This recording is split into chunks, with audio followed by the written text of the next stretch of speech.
Usuhlupheka isikhathi eside, izinto zakho ayihlangani, usubuya ukuyothwala, isigubha sisebenzi, Babu Dokotela uzokuvulela indlanhla zakho, ube nemali. 063 689 8922 noma 082 459 1816. Babu Dokotela uyindlondlo kwezokulapha.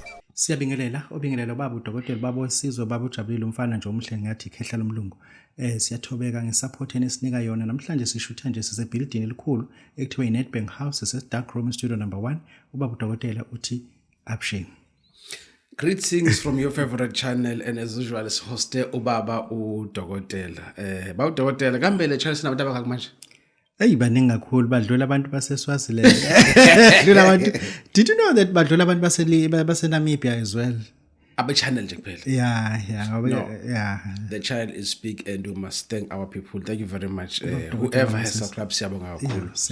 Dokotela, ngifuna sikhuluma namhlanje ngokuhamba lwemali. Indaba enkulu ke le Babu Dokotela because abantu bazi ukuhamba lomqombothi. Kodwa singafela Babu Dokotela, awutshela abantu ngomdonso wemali. Siyabonga kakhulu umdonso wemali utrenda kakhulu kuma social media platforms, ma Instagrams, ma medias amaningi ikakhulukazi ku Facebook. La sikhuluma nabantu abathi bafuna umdonso wemali. La uma sikhuluma ngomdonso wemali sikhuluma ngento othi uma uyisebenzisa ayikwazi ukukuvikela ezitheni zakho. Ayikwazi ukukulapha uma ugula. But umdonso wemali udila nesimo sokuthi financially uya instability and kunabantu verse abawu ICU ngokwezimali. Kunabantu abasebenzela uhulumeni indoda enkulu enabayona uhulumeni yena oqashe kakhulu. Yeah, that's true. People don't notice that. Ngalo ndlela laba abantu they grossly underpaid because there is no way that bangakhushulelwa 18% laba utelekelayo. Uhulumeni uthi uzobanika u450 uthe uzobanika 450 imihlolo yeah for 4.5% to 450 engisho ukuthi abantu abadinga umdonso abantu abanjalo bangaze baphumule eminyango boteleka abantu. They must use something that literally attracts umqashi ukuthi akunika imali.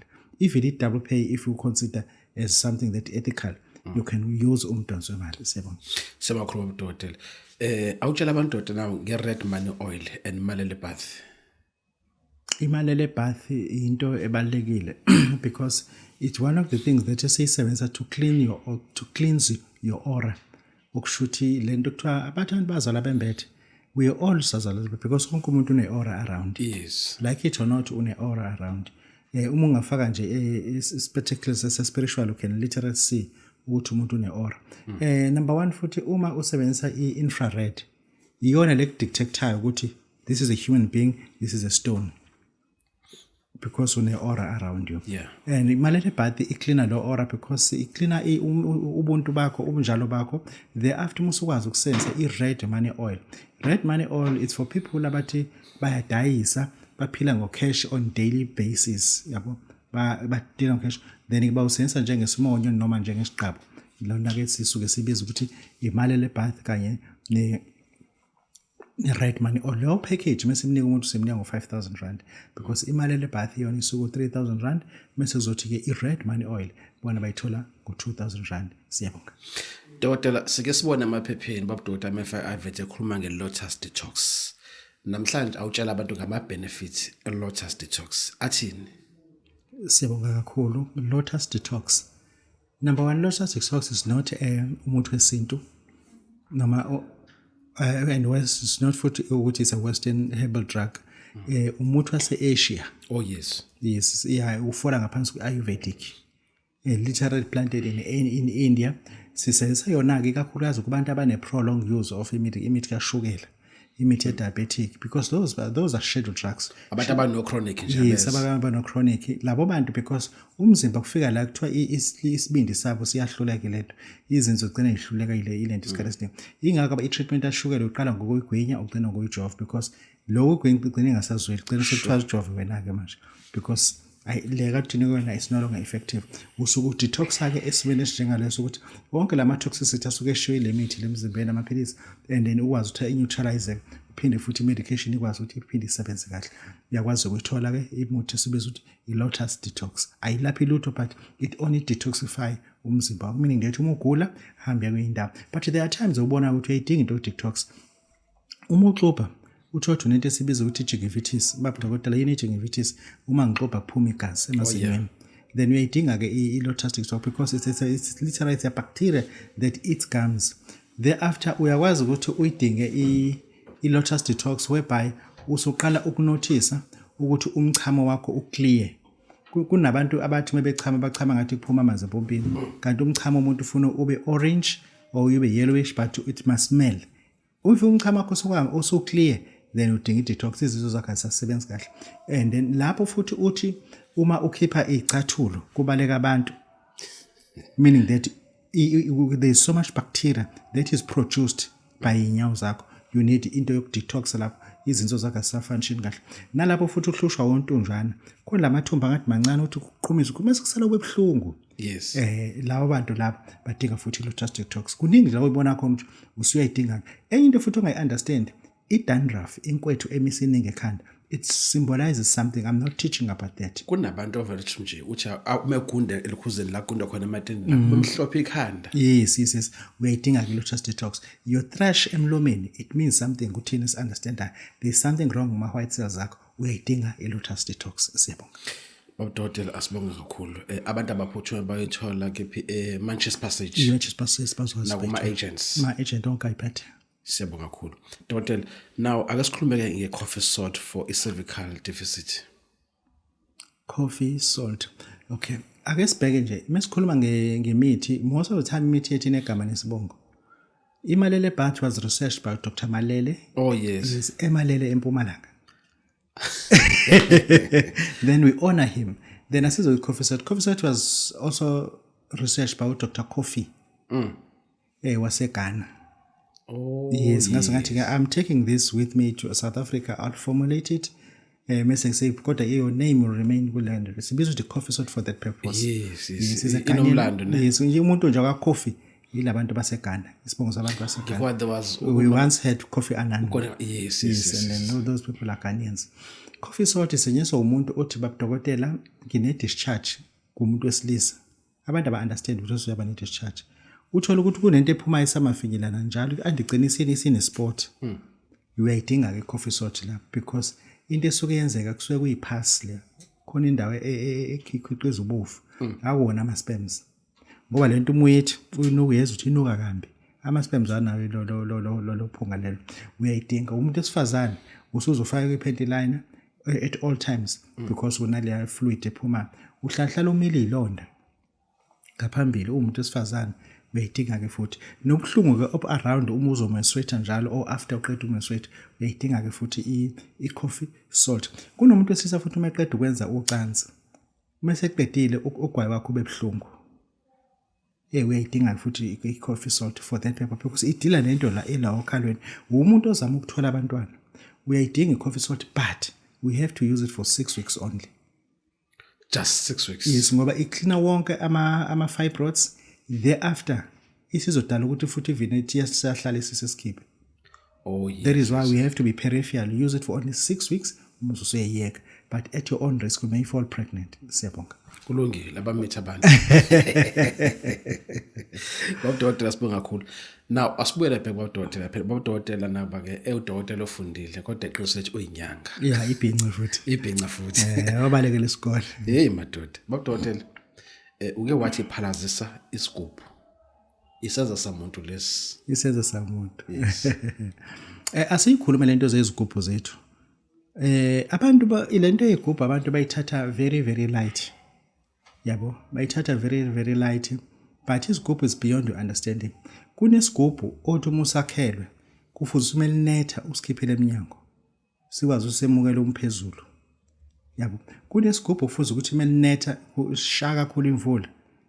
And uma ucheck ifocus linetha nako ukuthi le mvula iqhamuka ezantsi yophuma phezulu shoot it's the same cloud connected. Sikhiphe isigubhu bese sisebenza sizobabamba bonke labantu ngokusebenza kwaso because le mvula ke kuthiwa nje casted nje kwazi uNatal liyanetha nje meaning that sikhiphe ngoba sikwazi mase senses sinesikhathi isigubhu la mesingasasebenza at all uyasibuyisa usilethe enyangeni inyanga ifika ifaka amanzi abila phakathi isigoqozo ngokuthi ichithe yonke lento ebibe lapha phakathi kuthiwa siyaphalaziswa ke isigubhu sithathu sifaka amanzi abilayo sibile namuthi sibile namanzi sibile sibe clean nje kahle singabi nalutho phinde futhi kufakwe ke eminye image yona le mithi ibifakiwe but iphinde ifakwe futhi kabusha namafutha akhona yonke isigubhu lapho besiphalaziswa kufakwa futhi yona lo mithi leyo iphinde futhi isigubhu wesense kodwa sibaleka kakhulu ukuthi isigubhu sibuyisele enyangeni not ukuthi ngoba singasebenzi yabona nje khona omunye ngimnika ukhamba ukhokhile imali ayikhokhile ngathi akalibuyisa ukhamba sizolcharge futhi Dokotela bawesizibojabule siyabona sibakhuluma Dokotela ake sizame ukukhuluma nobaba Manzini uma sizomthola siza ukuthi uphethe indaba zini but uma singamtholi futhi imali yakhe ecwilayo uyakhokha futhi hayi akakuvolontiwa lana akuvolontiwa sithi umuntu angasebenzi njengomfundisi yonke into we have to pay for it yeah we have to pay for it. This is YouTube mining. Yes, we make money out of YouTube. Babu Dokotela babo wesizwe ngicela ukukhulumisa nombaba uManzini osedanele endaweni yaseStenga. Khuluma naye baba. Yebo mkhulu ngithi siyabonga kakhulu ngesikhathi sakho unyaka odlule wonke ubusiza abantu nalo nyaka soqalile sisaqhubeka sibheke ekulungiseleni iphasika.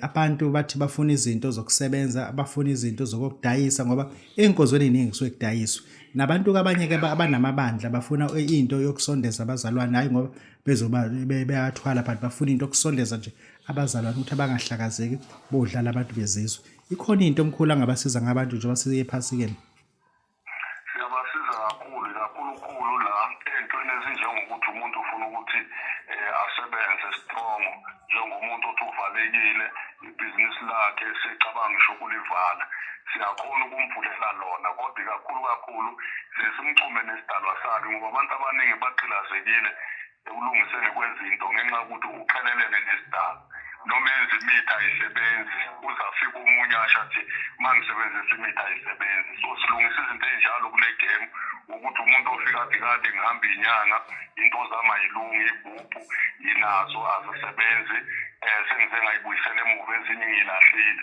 silungisa abantu abanjalo ibhizinisi noma ukunyanga sibavuselele into zabo zibuyele esimweni omunye ke futhi onegubhu ayithathe kwezinye indawo siyakhona ukumvuselela zona ngendlela yethu zibuyele esimweni kade sifuna ngike ngafone lo munye ethuke wafika lapho wakuzwa la ku channel ababudokotela uyile laphana but belabalula nje into afike enzwa yona uthi kuthiwa akathenga inkukhu ezimhlophe eziwu3 ezizikhukazi kusuke sekwenze njani bese kufika leso sigaba lapho kusuka sekumuntu nje ofuna ukuthi ibhizinisi lakhe umane amathisa u2 abe u5 abe u6 so ke iyona into esibhizi kakhulu kule game zinkukhu eziwu3 ofika nazo bese sikulungisa ngazo ingakho sithi simandla kakhulu uxhumanisa khona nesidalwa sakho qala lapho uma umuntu efuna ukuphakamisela izinto zakhe siphakame ngendlela afisa ngayo mkhulu angikaze ngize kwakho kodwa ngiyafisa ukuthi ngeke ngifike nami but ngisene challenge njengabalapha endabeni nalento okugeza abantu emva kwendlu iyihlazo lento eniyenzayo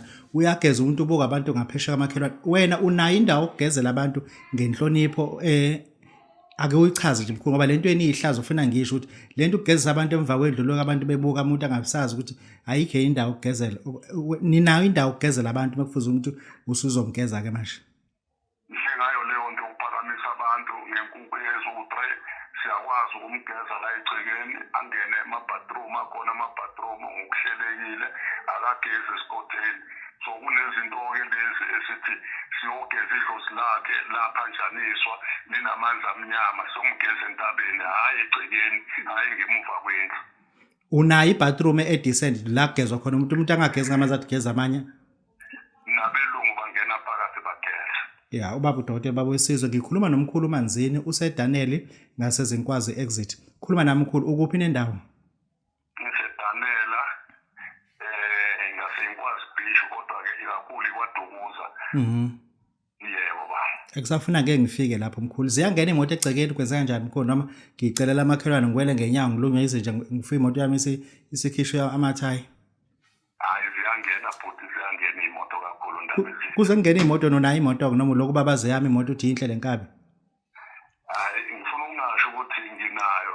angothi nginazo futhi ngifuna ukubuza ukuthi zingakhi ngoba kodwa ngiyawa ngibhala awusiniki inombolo mkhulu othola la kuyona cash 082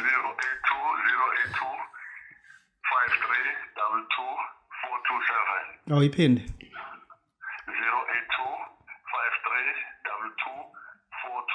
5322427 obongayo baba uDokotela babo wesizwe babo ujabulile siyathoba kakhulu mkhulu Ubaba Dokotela une challenge kakhulu lento enziwa abalapha bendabuko ukugeza abantu emva kwendlu seloku ebuka kumama emdala egezwa lapha ethi kodwa ayikho ngane yami indlela beningenza ngayo ukuthi labantu bangasiboni ihlazo manje ngithi angeyiveze kulento ukuthi yena ke njobe egeza abantu nje undayi indawo edecent. Yeah.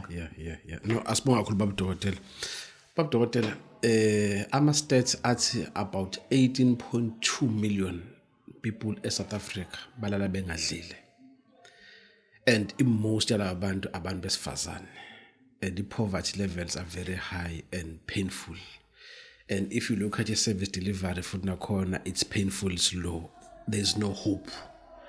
Now, Babu Dokotela, konta iphawulile ukuthi ke some of these people ba poor because of fear and greed. Babu Dokotela, ngisafisa ke uthi wena beka banzi ngalodaba. Asibonge kakhulu. We have to be honest to each other. Ilona lizwe leli esinalo eAfrika elisezansi. Yeah. Linabantu besimame abaningi indlela yesimanga. Bayi majority kwi poverty futhi. Very painful.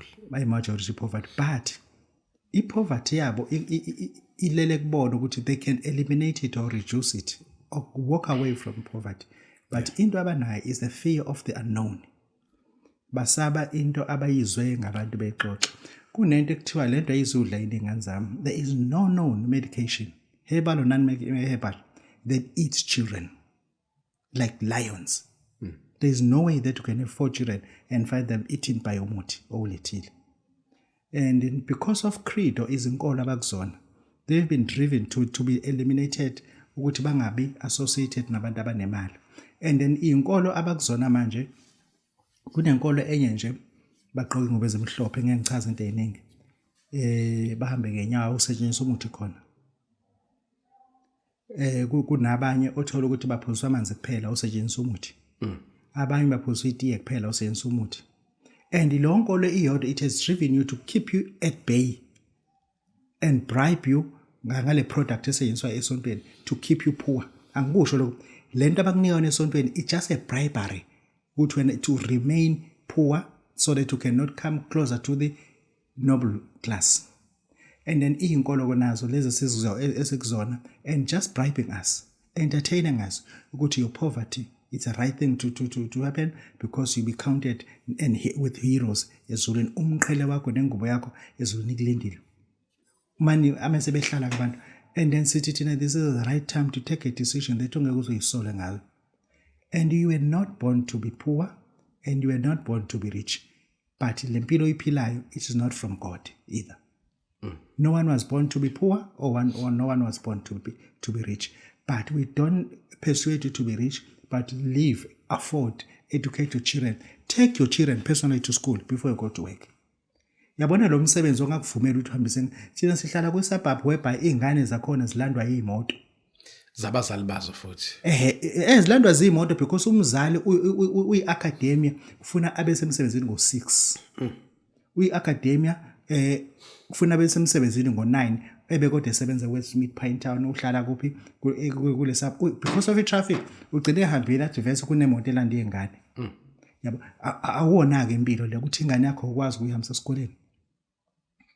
Thina sinabantu abalanda ingane abahambisa ingane zabo bona esikoleni bazilandele bona ingane zabo because umsebenzi abenza it liquid flexible. It allows them to do that. Now we work but asihambisela wena yakhe ingane esikoleni. Zilandele ingane if ukuthi ungakwazi kodwa sihambisela ingane ikuthanda kabi ukhanyisa umzali esikoleni. Ingane iwear another bag if ukuthi ihanjiswa wena uyapitch esikoleni ngaso isikhathi engisho ukuthi le poverty abantu besifazana abakuyona they can always come out and bazokwazi baphile lempilo le akade bevese be dream of. Asisho ukuthi abathwale but they've got something that they can use but abayibeke lento abayisaba unknown awukho umuthi odlingana. Awukho nje umuthi ngoba uma ubala izinyanga versus abantu abanemndeni ngabe kushuthi sekuyi desert ngaba kusekho abantu abakhona ngoba same i-study siyasho ukuthi 80% abantu abamnyama before baye kwadokotela baqala inyangeni sho ngithi lo muthi odlingana awukho. Engithi abantu abake basuke kulonto ngoba they were told the lies so that they be kept in dark baqhubeke bahlupheke. Siyabonga. Sibakhuluma udokotela foka amancingisa sesivala.